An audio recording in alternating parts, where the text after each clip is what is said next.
आज हम बात करेंगे विद्युत आवेश तथा क्षेत्र। ये वीडियो क्लास 12 तथा नीट दोनों के लिए सफिशिएंट रहेगा तथा ये माइंड मैप है जो आपको 3 मिनट में पूरा रिवाइज कराया जाएगा। कूलाम का नियम पढ़ेंगे, यह बराबर 1/4 pi epsilon not Q1 Q2 बटे आर स्क्वायर। तो हाँ बच्चों, अगर तुम ठीक से वीडियो को देख लेते हो और जितना भी फार्मूला मैं बता रहा हूँ उसको याद कर लेते हो तो जो नीचे क्वेश्चन है इसको तुम आराम से सॉल्व कर सकते हो। ये नीट में आया हुआ क्वेश्चन है। ठीक है, थैंक यू। का मान होता है 1/4 पाई एप्सिलॉन नॉट बराबर Q 9 × 10 पे 9 newton metre square coulomb square. Epsilon not को बोलते हैं मुक्त आकाश निर्वात की विद्युतशीलता। एप्सिलॉन नॉट का मान होता है 8.854 अब पढ़ेंगे विद्युत क्षेत्र। ई बराबर होता है 1/4 पाई एप्सिलॉन नॉट Q बटे आर स्क्वायर। जो एफ होता है वो 1 बटे आर स्क्वायर के इन्वर्सली प्रोपोर्शन होता है। जो ई होता है 1 बटे आर स्क्वायर के इन्वर्सली प्रोपोर्शन होता है। यह बराबर Q × E, बल का एक और फार्मूला।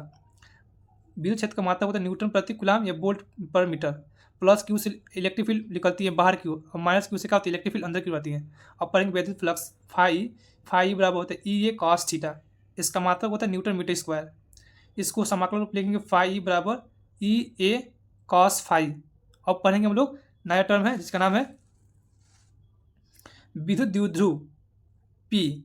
माइनस क्यू और प्लस क्यू होता है इसमें, और इसके बीच की जो दूरी होता है 2a होता है। तो P बराबर होता है Q × 2a। किसी सामान्य बिंदु पर निकालते हैं इलेक्ट्रिक फील्ड विद्युत द्विध्रुव के कारण, तो आता है K P बटे आर क्यू रूट में 1+3 cos स्क्वायर थीटा। सिचुएशन पहला अक्ष पर, दूसरा निरक्ष पे। एक रेखा पर निकालेंगे तो अक्ष बोलेंगे और लंबवत निकालेंगे तो निरक्ष बोलेंगे। अक्ष पे जो होता है प्लस के 2 KP बटे आर क्यू, निरक्ष पे जो होता है EP बराबर माइनस KP बटे आर क्यू। यहाँ पर इंपॉर्टेंट चीज़ लिखा गया है जो आपको शॉर्ट में याद रखना चाहिए। जो इलेक्ट्रिक फील्ड है उसकी डायरेक्शन होती है प्लस से माइनस क्यू, और जो विद्युत द्विध्रुव है उसकी दिशा होती है माइनस क्यू से प्लस क्यू।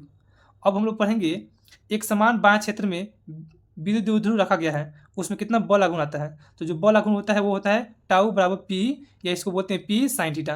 कुछ इंपॉर्टेंट बात है, जब पी ई के साथ संरेखित होगा तो थीटा 0 होगा तो टाउ 0 हो जाएगा। पी ई समांतर अथवा प्रति समांतर है तो टाउ नेट का हो जाएगा 0, ई क्या होगा नॉट 0। दिया यहाँ पर रेखीय आवेश घनत्व लैम्डा बराबर होता है डेल्टा क्यू बटे डेल्टा एल। पृष्ठीय आवेश घनत्व सिग्मा बराबर होता है डेल्टा क्यू बटे डेल्टा एस। आयतनीय आवेश घनत्व बराबर होता है रो बराबर होता है डेल्टा क्यू बटे डेल्टा वी।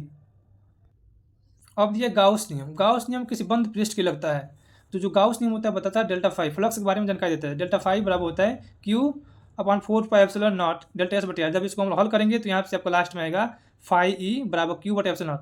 आवेश और विद्युतशीलता के अनुपात को कहते हैं चुंबकीय विद्युत फ्लक्स कहते हैं। ठीक है, और किसी भी बंद पृष्ठ से विद्युत फ्लक्स होता है 0 होता है, और इसका कुछ ड्यूरेशन किया गया है, बस आपको ये याद रहना चाहिए। इस पार्ट का सबसे इंपॉर्टेंट टॉपिक यहाँ से आता है गाउस के अनुप्रयोग। कहाँ से आता है? गाउस के अनुप्रयोग। अनंत लंबाई की एक समान आवेशी सीधे तार के कारण विद्युत क्षेत्र पूछेगा, तो आप याद रखिए ई बराबर 1/4 pi epsilon not 2 lambda upon r. अगर लैम्डा का मान 0 से कम है तो अंतर्मुखी होगा, अगर लैम्डा का मान 0 से अधिक है तो इलेक्ट्रिक फील्ड का बाहर बाहर निकलेगा। एक समान आवेशित अनंत समतल चादर के कारण विद्युत क्षेत्र ई बराबर होता है सिग्मा/2 एप्सिलॉन नॉट। अगर सिग्मा प्लस है तो इलेक्ट्रिक फील्ड बाहर निकलेगा, सिग्मा माइनस है तो इलेक्ट्रिक फील्ड अंदर आएगा। एक समान पतली गोलीय खोल के कारण विद्युत क्षेत्र बाहर क्या होगा? ई बराबर 1/4 पाई एप्सिलॉन नॉट Q बटे आर स्क्वायर। खोल के भीतर क्या होगा? विद्युत क्षेत्र ई भीतर क्या होगा? आवेश नहीं रहेगा तो 0 होगा। अगर ये वीडियो आपको अच्छा लगा है तो प्लीज़ शेयर कीजिए, और इसके बाद आपको जो चैप्टर का आपको माइंड मैप चाहिए तो वीडियो में कमेंट कीजिए, मैं उसका माइंड मैप बना के आपको सेंड कर दूंगा। ये वीडियो कैसा लगा? अगर अच्छा लगा तो प्लीज़ इसको लाइक कर। जो इसके पहले वाला था वो केवल बोर्ड के लिए था बच्चों, और जो अब है वो कंपटीशन के लिए है।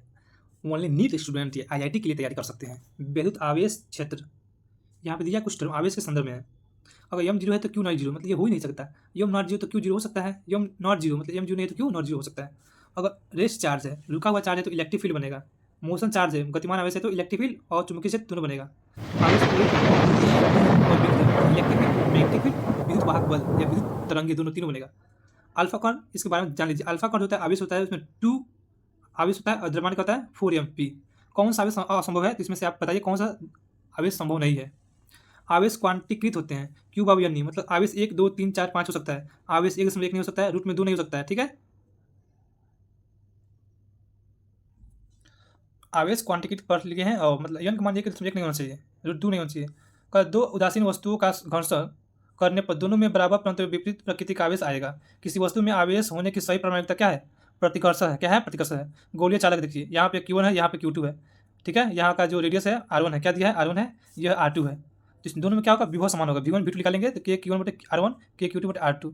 जब K से कट जाएगा Q1 Q2 निकालेंगे ना तो R1 बटे R2, मतलब जो विभव होता है ना उसका आवेश त्रिज्या के अनुपात में होता है। गोलीय चालकों में आवेश का वितरण उनकी त्रिज्या के अनुपात में होता है। जो Q1 का रेशियो होता है R1, Q2 का रेशियो होता है R2। कूलाम का नियम, कूलाम नियम क्या होता है, दो बिंदु आवेशों के लिए लगता है, दोनों आवेशों के गुणनफल के समानुपाती तथा इनके बीच की दूरी के वर्ग के व्युत्क्रमानुपाती होता है। 1/4 pi epsilon not Q1 Q2 बटे R स्क्वायर। देखो एफ नॉट एफ एम निकालेंगे तो ई एम बटे ई नॉट आएगा। इसे बोलते हैं आपेक्षिक विद्युतशीलता, इसे बोलते हैं माध्यम की विद्युतशीलता, इसे बोलते हैं निर्वात की विद्युतशीलता, इसे बोलते हैं निर्वात में बल, माध्यम में बल। यहाँ पे देख सकते हैं गुरुत्वीय बल केवल क्या होता है, आकर्षण बल है। कूलाम बल क्या है, आकर्षण भी है प्रतिकर्षण भी है। अगर प्लस में है तो आकर्षण करेगा, खींचे लेगा, प्लस प्लस है तो प्रतिकर्षण करेगा। माध्यम पर निर्भर करता है, लेकिन ये माध्यम पर निर्भर नहीं करता है। और यहाँ पे कुछ सवाल दिया, अगर समान प्रकृति के आवेश है, Q1 है, यहाँ पे Q2 है, ठीक है, तो कहाँ पे तीसरा आवेश रखें कि ये संतुलित है, ठीक है। तो R1 यहाँ से निकालना होगा, मतलब कहाँ पे रखेंगे तो आवेश मतलब विरामावस्था में संतुलित है। R1 निकालेंगे तो क्या होगा, रूट में Q1 बटे Q2 बटे Q1 R समान रहेगा तब प्लस प्लस रहेगा तब। अगर R2 निकालोगे यहाँ से दूरी तो Q2 रूट में Q2 प्लस Q1 R, अगर विपरीत हो जाए, ये माइनस हो जाए, वो प्लस हो जाए, तो जो R1 निकालोगे वो रूट में होगा Q1 बटे रूट में Q2 माइनस Q1 R हो जाएगा। बार का में छोटा घटा देना है। R2 निकालोगे तो 2 है तो 2 ले दोगे, Q2 माइनस Q1 दोगे, R कर दोगे। तीसरी आवेश छोटी आवेश की हो जाएगा, जो तीसरी आवेश रखेंगे छोटी आवेश की हो रहेगा, कहाँ रहेगा, छोटी आवेश की ओर।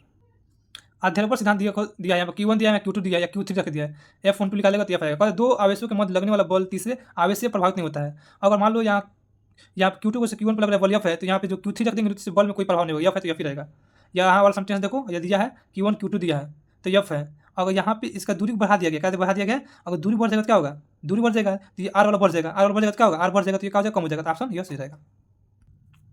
आवेश का साम्य मतलब आवेश पर F नेट 0 होना, निकाय का साम्य मतलब प्रत्येक आवेश पर F नॉट 0 होना, ठीक है। क्यू का मान वो मान बताओ ताकि निकाय साम्य में हो। यहाँ पे दिया है बड़का क्यू, यहाँ पे बड़का क्यू, यहाँ बड़का क्यू, यहाँ छोटा क्यू। इसका मान कितना होगा कि निकाय साम्य में हो, तो इसको सॉल्व कीजिए, पहले ये निकालिए आप, तो उसके बाद से रिजल्टेंट करके क्यू का मान होगा माइनस Q बटे R क्यू। कमेंट करिए इसका मान कैसे आएगा। यहाँ पे एक सतह है, वहाँ से लटकाया गया एक बॉल को, एक यहाँ पे एक यहाँ पे है, यहाँ पे क्यू है, यहाँ पे क्यू है, तो ये आपस में क्या होगा, प्रतिकर्षण करेंगे तो यह बल लगेगा F, नीचे क्यू का गुरुत्वाकर्षण बल लगेगा mg लगेगा, इसमें तनाव आएगा, तो यहाँ पे थीटा है तो यहाँ पे थीटा होगा, तो इसका जो कंपोनेंट होगा T cos थीटा, यह होगा T sin थीटा, होगा कि नहीं होगा। तो T sin थीटा होगा F बराबर होगा, T sin थीटा F बराबर करेगा और T cos थीटा mg को बराबर करेगा। T sin theta T cos theta को जब भाग दे देंगे तो T से T कट जाएगा, sin थीटा cos थीटा और tan थीटा बराबर F बटे mg हो जाएगा। ये इंपॉर्टेंट फार्मूला आपको याद होना चाहिए। sin थीटा से यहाँ निकाल लिया। अब विद्युत क्षेत्र देखिए, इलेक्ट्रिक फील्ड क्या होता है, E बराबर होता है F बटे Q नॉट, E बराबर होता है 1/4 पाई एप्सिलॉन नॉट Q बटे R स्क्वायर, या F बराबर E into Q not. Electric field की दिशा में प्लस रहेगा तो उसी दिशा में लगेगा। विद्युत क्षेत्र सदिश राशि है, विद्युत क्षेत्र को काल्पनिक रेखा से प्रदर्शित करते हैं। इसकी दिशा क्या होती है, प्लस आवेश से माइनस आवेश की ओर। E की दिशा E F L पर स्पर्श रेखा बनाता है, बंद लूप नहीं बनाता है। इलेक्ट्रिक फील्ड बंद लूप नहीं बनाता है। रेखीय आवेश घनत्व बता दिया गया, पृष्ठीय आवेश घनत्व बता दिया गया और आयतनीय आवेश घनत्व बता दिया गया, Q बटे V होता है। वीडियो नीट के लिए है भाई, इंपॉर्टेंट है, पढ़िए, मन लगा के पढ़ाई करो बच्चों। यहाँ पे इलेक्ट्रिक फील्ड बनाया गया है, यहाँ पे V1 है, V2 है, V3 है, तो कहाँ पे होगा, यहाँ पर ज़्यादा होगा विभव। क्यों ज़्यादा होगा, क्योंकि विभव उच्च विभव निम्न क्यों जाएगा, तो यहाँ पे ज़्यादा होगा तो यहाँ पे उससे कम होगा, यहाँ पर और कम होगा, V1 V2 V3। विद्युत क्षेत्र की दिशा में विभव का मान घटता है। और यहाँ पे देखिए दिया एक समान आवेशित निश्चित लंबाई तार के कारण विद्युत क्षेत्र का फार्मूला क्या होता है, यहाँ पे दिया प्लस दिया, यहाँ पे निकालना है तो K लैम्डा बटे R sin theta 1 plus sin theta 2 निकालेंगे। अनंत लंबाई का तार होगा तो 2K लैम्डा बटे R, जो इसके पहले वाली वीडियो में बता दिया गया है। E बराबर 1/4 पाई एप्सिलॉन 2 लैम्डा बटे R, इसी का एक फार्म है। अनंत लंबे समांतर रेखीय आवेश के मध्य एकांक लंबाई पर बल, यहाँ पे रखा गया प्लस, यहाँ पे माइनस है, इधर एक पल ई होगा, यहाँ पे ई होगा, तो इसका जो होगा डी एफ मतलब एफ बट डी एफ बटे डी एल क्या होगा 2K लैम्डा 1 लैम्डा 2 बटे R हो जाएगा। इंपॉर्टेंट फार्मूला नहीं है, आप नीट के लिए याद कर सकते हैं। एक समान आवेशी वलय के अक्ष पर विद्युत क्षेत्र का होता है, यहाँ पे वलय है, यहाँ पे प्लस प्लस है, इससे x दूरी पे क्या होगा, इलेक्ट्रिक फील्ड निकालना है। E बराबर K Q बटे x R square plus x square 3/2 होगा। x का जब मान R/2 रखें तो क्या होगा, मैक्सिमम होगा, क्या होगा, मैक्सिमम होगा। x बराबर R/2 रखेंगे तो मैक्सिमम होगा।